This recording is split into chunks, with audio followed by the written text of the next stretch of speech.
We now know the first major projects that Prime Minister Mark Carney's government is selecting to fast-track. These are the 5 projects across the country that Carney named today. On the West Coast, they include Phase 2 of the LNG Canada facility in Kitimat, British Columbia.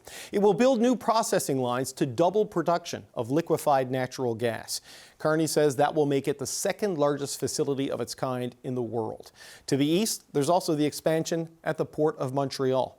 A new terminal would handle more than 1 million containers a year and expand the port's capacity by about 60%. Environment Canada gave it the green light to proceed in 2021. And that's a common theme with these projects. Most of them were already near the finish line, like in Saskatchewan, with the McIlvenna Bay foreign mine. It's a copper and zinc mine that's already more than 50% built, and the company says it will be ready for production next year.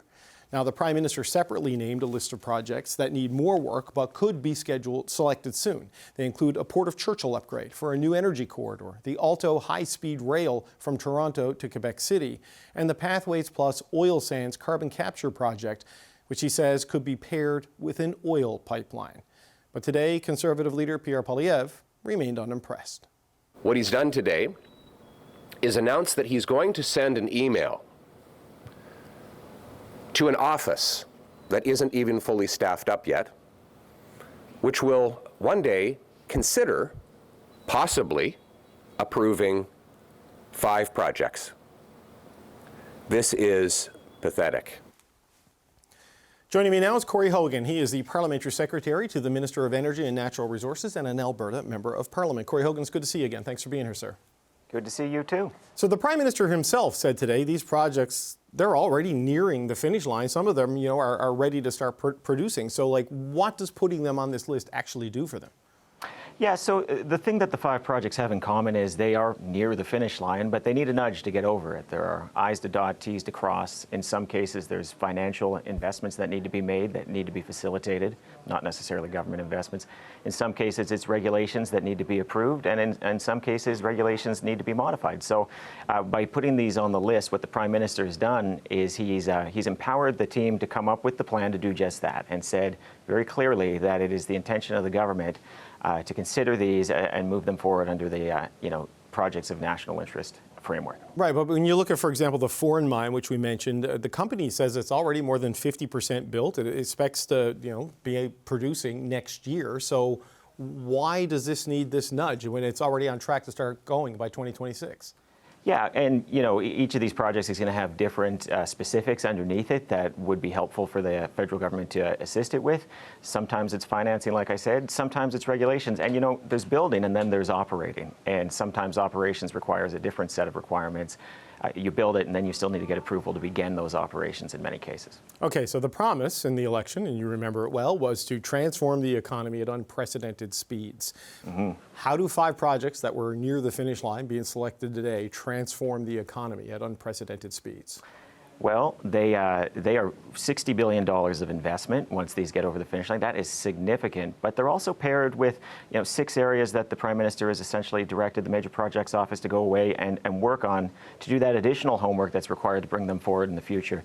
And when you take it in its entirety, and when you look at all 11 of those projects, I mean, it's a fundamental transformation of Canada's industrial capacity. We're talking about ports, we're talking about mines, we're talking about pipelines potentially, if paired with the Pathways project there. Renewable energy, conventional energy, transportation to get through the corridor from Toronto to Montreal and places in between and beyond. It's massive nation building at a scale we have not seen in generations. Okay, you mentioned the Pathways carbon capture project, and the reference was that it could be paired with an oil pipeline. Does that mean no pipeline unless the Pathways carbon capture goes ahead, at least for Alberta oil? Well, I think Premier Smith herself has been pretty realistic about that and saying, yeah, we appreciate that there's a path we need to walk on here in terms of, decarbonization. Premier Smith talks a lot about how clean Alberta energy is relative to some of the other oil-producing jurisdictions. And she's so right about that.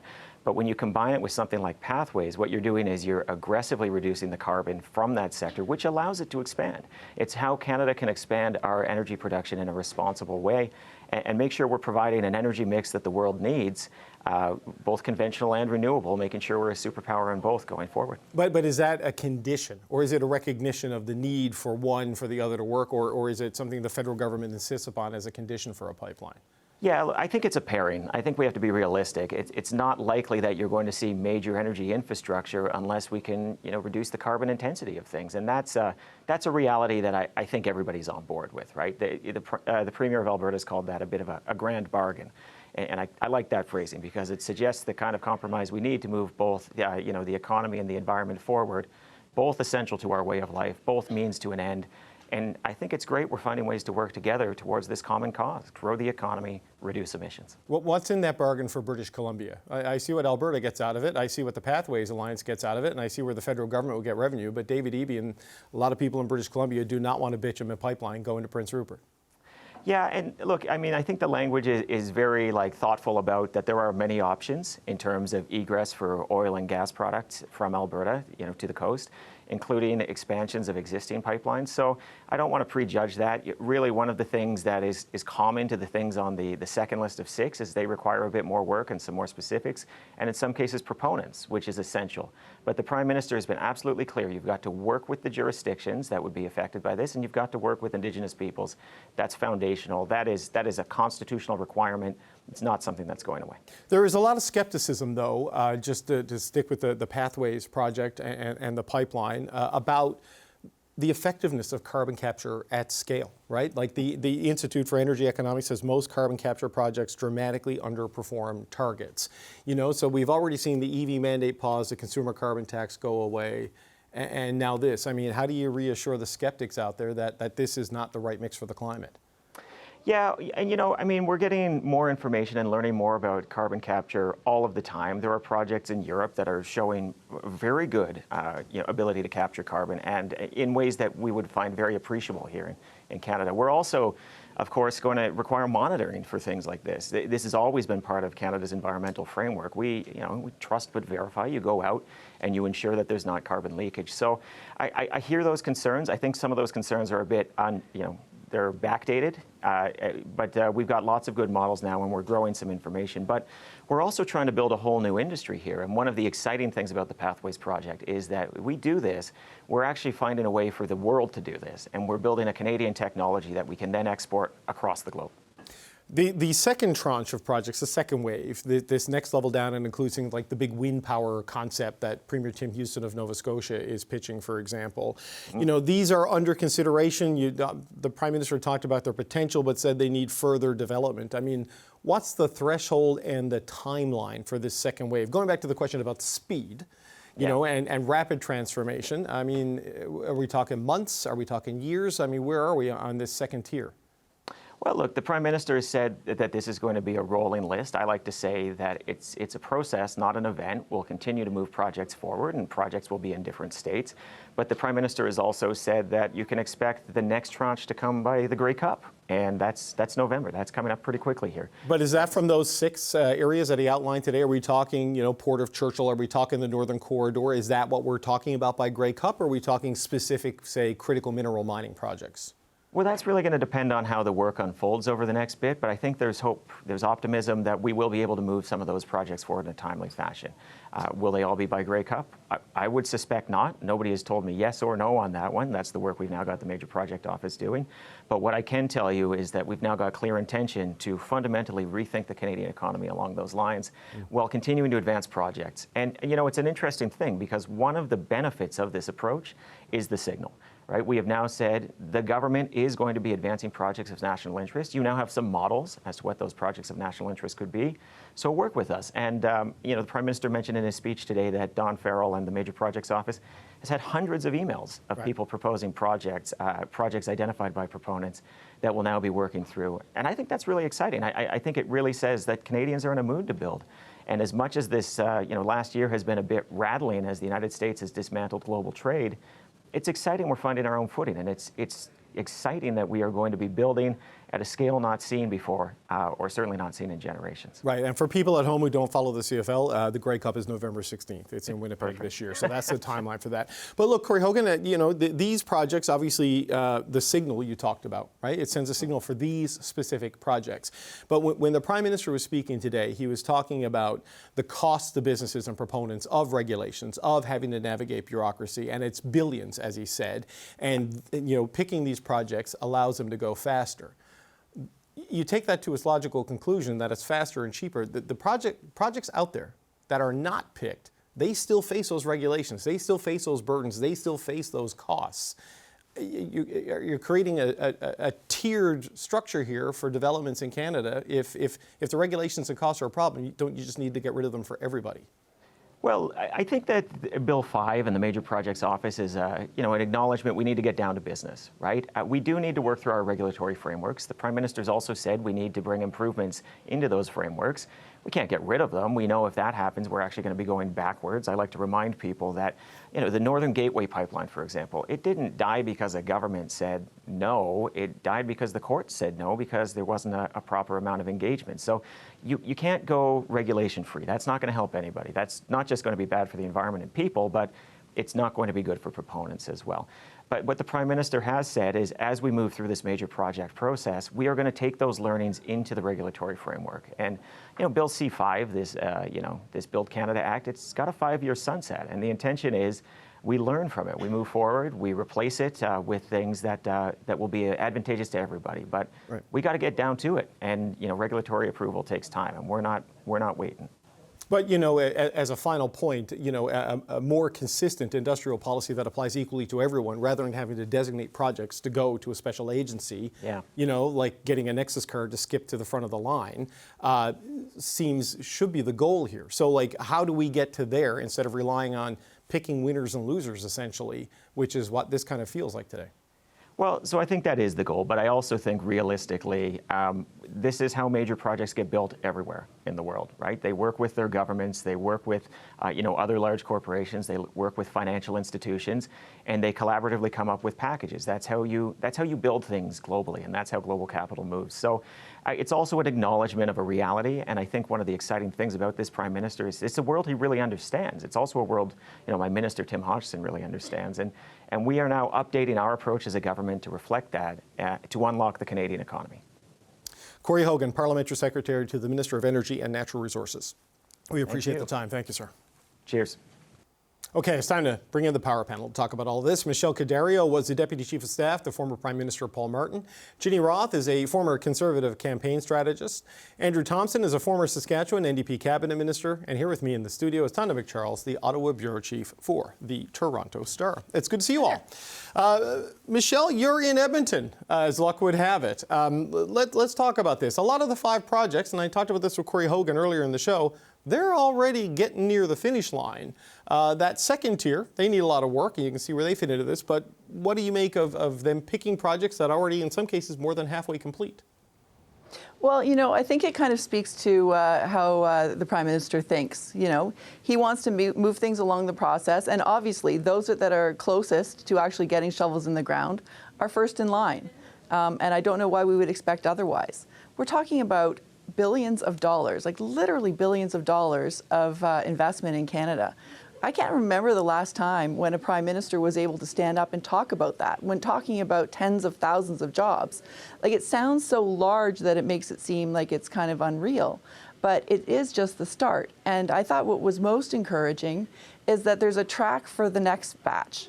And, you know, I think that there was a bit of a misnomer in terms of the Major Projects Office and this list. There was so much focus on the list.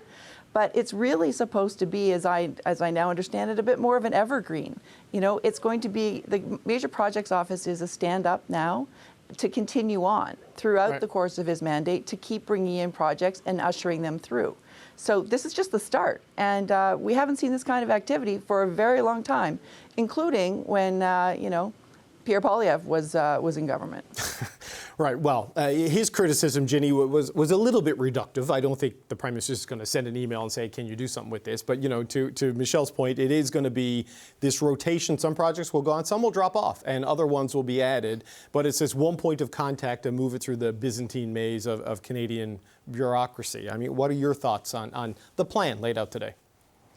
Well, I guess, why are we accepting this Byzantine maze of Canadian bureaucracy? Like, I'd like to take a step back. I think this conversation started because a lot of people were talking about how we couldn't get anything done in Canada. Economic growth was abysmal, productivity was abysmal, and we needed to be able to remove the gatekeepers, if you will, and get stuff moving. And Mark Carney basically said, yes, I agree. The sort of consensus of the election campaign was we all agree we need major projects. But we've slowly moved it down this path now where getting major projects done isn't about removing the gatekeepers or getting government out of the way. It's about a new government office and a government list and government choosing things and government funding things. And that's kind of how we got into this mess. And so I don't think a lot of Canadians are excited to hear about projects that were already happening. I think, to be clear, these are great projects. They should go forward. If I were, though, a provincial government or a proponent or even someone in the federal government who'd been working on this already and felt like it was already in process, the new PM just sort of taking a victory lap for that is weird, frankly. New projects down the road, great. I'm glad to hear there are more coming, but they're just not going to move as fast as they could if the government actually looked at the Impact Assessment Act, like all kinds of other federal and provincial red tape and regulatory burden that is what got us here in this mess. And yes, the Harper government played a role in that. That was bad. So did the Trudeau government, much worse. We need to get the government out of the way. And I don't think this is what people wanted from a new government. I think they wanted real change. They didn't want a sort of victory lap on what was already happening. Well, so Andrew, on that, I mean, the role the Major Projects Office is going to have is kind of be this central sort of point of contact. Instead of talking to the industry department, the finance department, the environment department, et cetera, you go to Dawn Farrell and her team. And the Prime Minister's selling point on that is that it saves money and time for the proponents. But if you're not on the list of projects, you're still dealing with all of those other hurdles because you don't have the advocate in the Major Projects Office. And this seems like there needs to be a leveling of this, to have a proper industrial policy, it seems. Yeah, it's a curious announcement. In a lot of ways, I think it does, as Michelle says, point to how the Prime Minister is thinking about these things. I think there was an expectation he was going to be technocratic. This is a very technocratic solution. And in some ways, it's too technocratic in that it's missing the ability to describe what that forest is by focusing in on just the single tree. As an example, why is it just one small nuclear reactor project being approved? Why is it just the copper mines being approved? Why is it just, the one LNG plant? Why are they not able to articulate kind of more clearly? And I think we see it with the second list, that there is in fact a bit of a theme here, that they do want Canada to be moving forward as an energy superpower, both in terms of, clean hydrocarbons, but also in terms of nuclear energy. They want us to be moving forward in terms of mining, the Ring of Fire is sitting there. But this is a very technocratic solution that I think ends up miring it down to kind of a meh, I don't quite get it for a lot of Canadians who are looking at it. That said, I don't know that they're quite as quick to embrace what Ginny's proposing, which is rip off all the guardrails and just go hay wild and see what happens to the environment as you start digging pits everywhere. Right. I mean, Tanda, I don't know if Canadians will get deep into the weeds of the function and structure of a Major Projects Office, or if they just look at the headline of $60 billion worth of projects and more to come by November. I don't know how it plays politically, but it does seem like this is the initial step, and then the Grey Cup reference, again, November 16th in Winnipeg, for people who don't follow football. There's a narrow audience who got that date. Yeah, they had a lot of people Googling, when is the Grey Cup precisely? People like it, but knowing the date, I mean, Yeah, look, I think to the points that have been made by everybody here, I also saw in this a little bit of the thing that I used to do when my kids were small about the Christmas list and put things on that were already going to happen anyway. Right. Confession.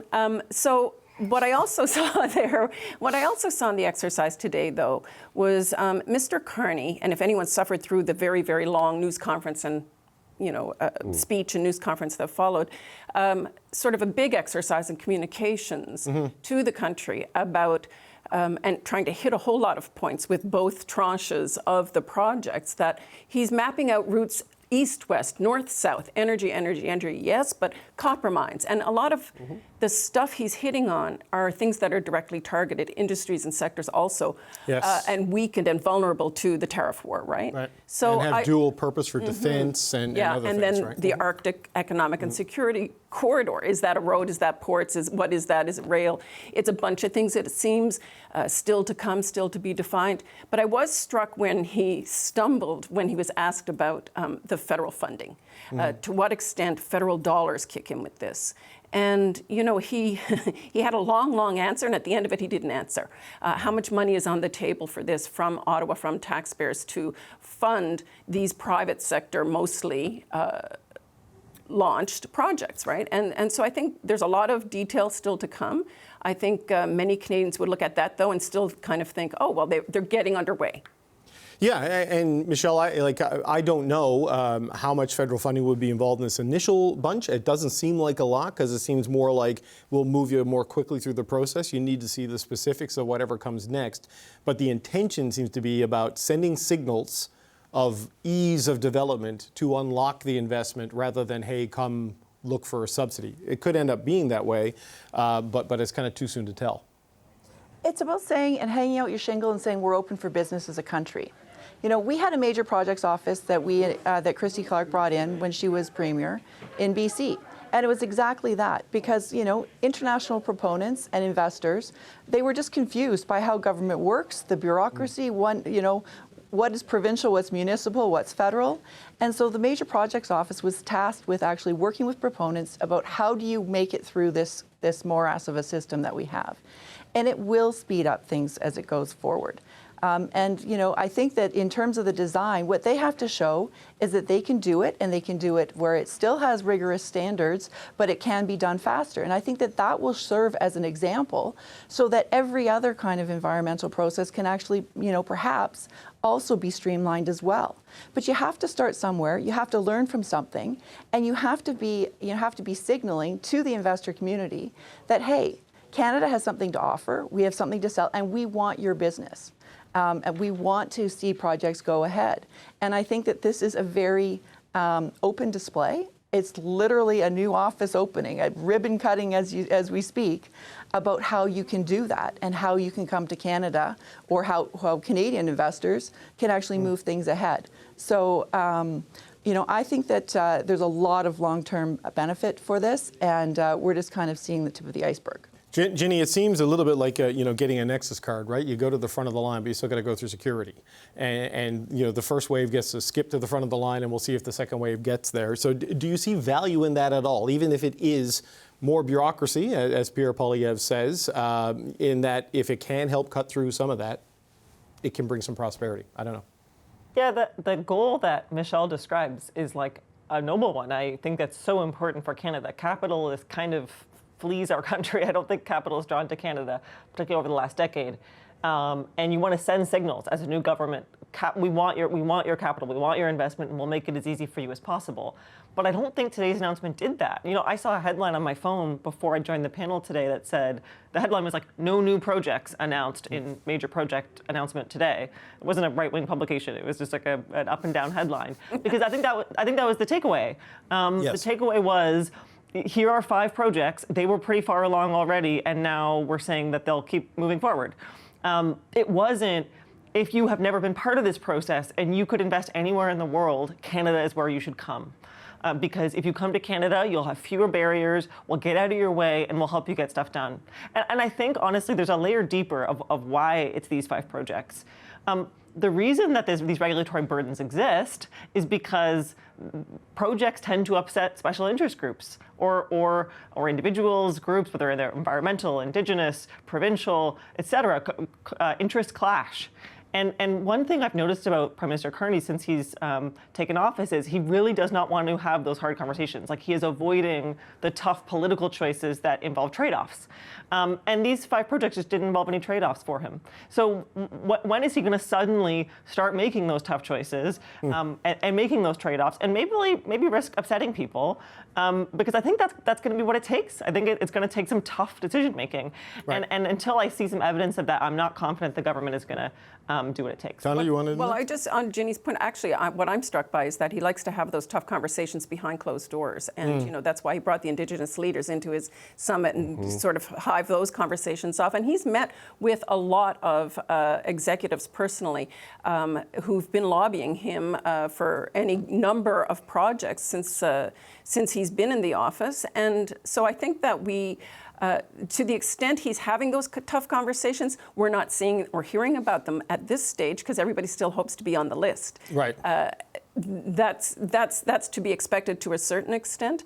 But I think at a certain point when the House resumes, that's when those conversations will be heard in the halls of Parliament because you'll have opposition voices bringing them forward, bringing the opposing views out. Well, look, some of the conversations he's had in public and in private have been with Canada's premiers, and we got some reaction from a number of premiers today. And from what we saw and heard today, a lot of them appear to be pleased with what the Prime Minister announced today. Have a listen to this. When I looked at the first 5 projects, I thought finally they get it, because it's all the projects that have been difficult to build. It's mining projects, it's LNG Canada, and I think that demonstrates a real shift in the focus of this government. To see the Prime Minister of Canada, to see our federal government in Canada talk about Manitoba having a potential project of national importance. I don't know if we've had that since Manitoba entered Confederation, or perhaps since the railroads were constructed. Okay, so Andrew, I'm looking at my notes, and my producers tell me that that first clip was, in fact, Daniel Smith, the Premier of Alberta. I kind of wondered myself, who was that? Because, when we heard there was not going to be a pipeline, wasn't sure, but, the linking a potential pipeline to the Pathways Project and carbon capture, and whatever Mark Carney said to her in that private meeting the other day, the Premier of Alberta was urging people to be patient and give him time to deliver. I mean, what do you make of that reaction from the First Ministers? Yeah, what do you make of that reaction? On the other hand, you had Doug Ford coming out and saying, what gives with his really super narrow list? I think that there is obviously an art to this federal-provincial piece, and it seems like the Prime Minister is getting it figured out. I mean, he's obviously meeting with them, he's figuring out how to work with them, understanding which levers to pull. One of the things that is important, and it was actually to Tanda's first point that I think is important to pick up. These projects are all fairly far along and don't really need a lot of money in them. The next set of projects, if you look at them, will likely involve fairly significant public investments. It's hard to believe you're going to get a high-speed rail line between Quebec City and Windsor without some kind of federal investment. Yeah, the year-round Northern Road, these sorts of things. Up to the Ring of Fire, the port infrastructure. All of that's going to take some money, and maybe it's a case, and I have no idea because obviously the Prime Minister doesn't talk to me about this stuff, but maybe it's a case that what they're thinking about is as they do look to that next set, they'll pull back the next veil, we'll get a better sense of what the budget looks like, where the investment strategy is, and as they move forward into the next year, kind of start to understand as the economy shifts away from its dependence on these American trade-based relationships, which is primarily automotive, as we start to move into some of these other ones, this is what it starts to look like. But Ginny, are we witnessing the evolution of a working relationship between the Liberal Prime Minister and the Conservative Premier of Alberta? Because this is a incredibly different dynamic between those two leaders. For now, I think Minister Hodgson deserves a lot of credit for that relationship. And the PM himself, the guy's a diplomat. That is clearly one of his strengths. He's really good at having these one-on-one conversations and have people leaving them feeling really positive. The Prime Minister, a lot like Premier Ford in Ontario, I find he gets a lot of credit for intent. And that's fair in a Prime Minister's first few months. I get that. But there's a design flaw here, which is the tough choices or the tougher environment that would allow more controversial maybe projects to go forward, more projects so that we would get the investment we need. We're not there yet. And I think that's why premiers aren't upset, because there are no tough choices being made. And, look, I'm a lobbyist. No disrespect to lobbying, but generally good public policy does not pick winners and losers that create the conditions for one-off lobbying initiatives that say, please pick my thing, pick my thing. Right. They remove barriers, they equalize, and they create the conditions for success so that the best projects go forward on their own organically because they are the best projects. They have the best financing, the best commercial case, the best public case, and they face the least resistance because they win over the most people. That is what I would like to see. I think ultimately that's what would get more projects done. And so I hate to be pouring cold water on all of this, but I think the reason the premiers and some stakeholders are happy is because these 5 projects were already there's a reason they were far along. Right. They were easier to approve. Right, but Michelle, you know, some of the concern coming out of like Huntsville and after the big meeting in Saskatoon where they all put their wish list on the table was that it would all hold together until some people heard a no or they didn't get the yes. And there's some people out there who didn't get their yeses today. They're not on the projects list, and yet that they seem to still be okay with the direction, at least from what we've heard, despite some grumbling from Premier Ford, as Andrew points out. Well, you know, I think that the answer is they're not off the list either. Right. You're still working towards being on the list, to being into the process. And I think that we need to stop talking about a list. I think that was a major communications error in terms of how they started this out, because this is about developing a new process, about expediting a way for major development to happen in Canada. And let me also just say, I was very involved in the first LNG process and the regulatory process that never made its way through the Stephen Harper government. We were starting to kind of get there, and then finally through Justin Trudeau's government, they actually got approved. These things, you know, yes, now are, you know, it's a great project, but don't think that a whole lot of sweat and tears and a lot of time didn't go into this, right. And that the proponents of that wouldn't have wished that they could have gone through it faster.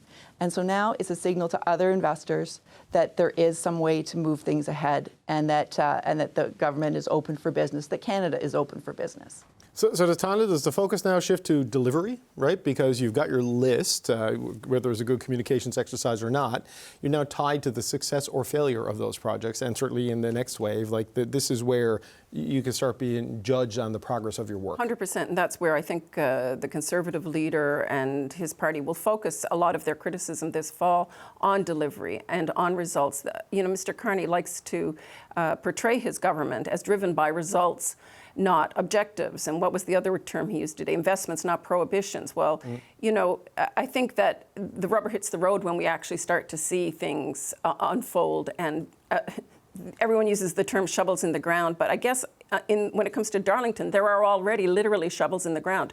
So I think that's where the pressure point's going to lie this fall, the delivery of it.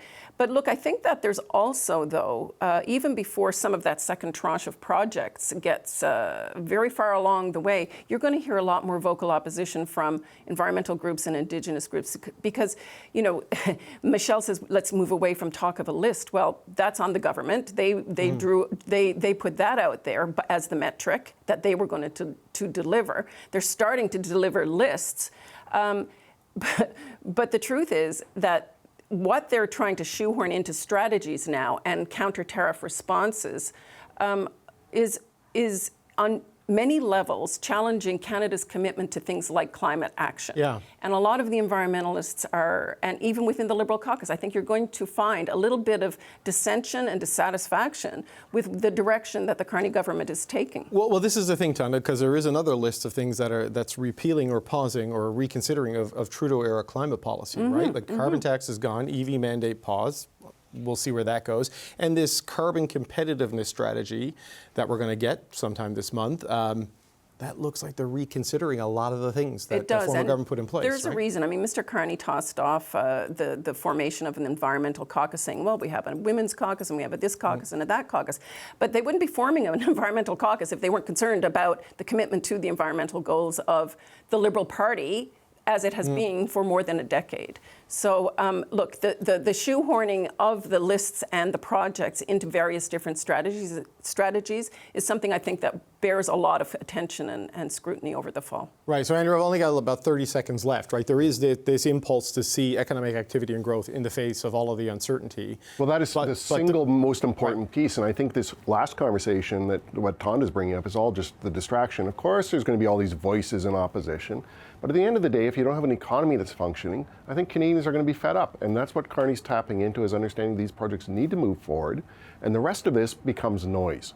But he's also doing it in a smarter way, I think, than what Doug Ford did with Bill 5, which just stripped away all the protections and caused the Indigenous communities and a lot of other communities to get into an uproar. So, I mean, it's a smart process. Is it a good communication strategy? I guess we'll see as more of the projects come forward. Okay, we got to leave it there. I want to thank you all for being here, the Big Four, on the day of the Big Five. Michelle Cadario, Ginny Roth, Andrew Thompson, and Tonda McCharles.